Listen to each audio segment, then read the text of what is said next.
നീണ്ട 13 വർഷക്കാലത്തെ അവിസ്മരണീയമായ ഒരു ക്രിക്കറ്റ് യാത്രയ്ക്ക് അന്ത്യം കുറിച്ചുകൊണ്ട് ഇന്ത്യൻ ഇതിഹാസം അശ്വിൻ പടിയിറങ്ങിയിരിക്കുകയാണ്. ഇന്ത്യ ഓസ്ട്രേലിയ മൂന്നാം ടെസ്റ്റ് മത്സരത്തിനിടെയാണ് അശ്വിൻ തൻ്റെ വിരമിക്കൽ പ്രഖ്യാപനം നടത്തിയത്. ഇന്ത്യൻ ക്രിക്കറ്റ് ടീമിന് അശ്വിൻ എന്ന പ്രതിഭ നൽകിയിട്ടുള്ള സംഭാവനകൾ ഏറെ ശ്രദ്ധേയമാണ്. ബാറ്റ് കൊണ്ടും ബോൾ കൊണ്ടും അശ്വിൻ ഇന്റർനാഷണൽ ക്രിക്കറ്റിലൂടെ നടന്നു നീങ്ങിയ യാത്ര വളരെ ഐതിഹാസികമാണ്. 2011 അശ്വിൻ ഇന്ത്യൻ ടീമിൽ അരങ്ങേറ്റം കുറിക്കുന്നത്.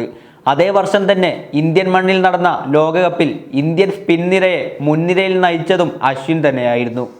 MS ധോണിയുടെ കീഴിൽ ഇന്ത്യ തങ്ങളുടെ രണ്ടാം ലോക കിരീടം ഉയർത്തുമ്പോൾ അശ്വിൻ വളരെ ചെറുപ്പമായിരുന്നു. പിന്നീട് അങ്ങോട്ടുള്ള വർഷങ്ങളിൽ അശ്വിൻ ഇന്ത്യൻ ടീമിൽ ധോണിയുടെ വജ്രായുധമായി ഇന്ത്യൻ ടീമിൽ നിലയുറപ്പിക്കുകയായിരുന്നു. പിന്നീട് 2013 ചാമ്പ്യൻസ് ട്രോഫിയിലെ ഇന്ത്യയിലെ വിജയത്തിലും അശ്വിൻ പങ്കാളിയായിരുന്നു. ഇന്ത്യക്കായി 106 ടെസ്റ്റ് മത്സരങ്ങളിൽ 200 ഇന്നിംഗ്സുകളിൽ നിന്നും എതിരാളികളുടെ 537 വിക്കറ്റുകളാണ് അശ്വിൻ നേടിയത്. ടെസ്റ്റ് ക്രിക്കറ്റിൽ ഇന്ത്യക്കായി ഏറ്റവും കൂടുതൽ വിക്കറ്റുകൾ നേടിയവരിൽ രണ്ടാമനാണ് അശ്വിൻ.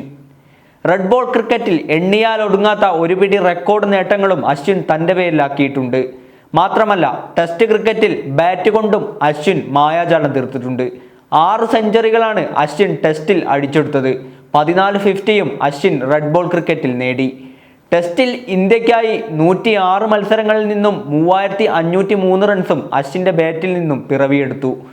അശ്വമേധം ഇവിടെ അവസാനിക്കുന്നില്ല. ഇനി 2025 ഇന്ത്യൻ പ്രീമിയർ ലീഗിൽ അശ്വിൻ്റെ മായാജാലങ്ങൾ ക്രിക്കറ്റ് ആരാധകർക്ക് കാണാൻ സാധിക്കും.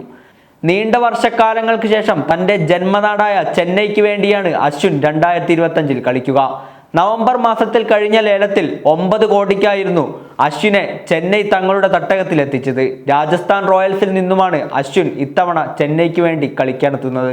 വീണ്ടും തൻ്റെ പഴയ വിശ്വസ്തനായ ക്യാപ്റ്റനായ ധോണിക്കൊപ്പം അശ്വിൻ തിരിച്ചെത്തുമ്പോൾ ക്രിക്കറ്റ് ലോകത്തിന് ആ പഴയ കൂട്ടുകെട്ട് വീണ്ടും കാണാൻ സാധിക്കും.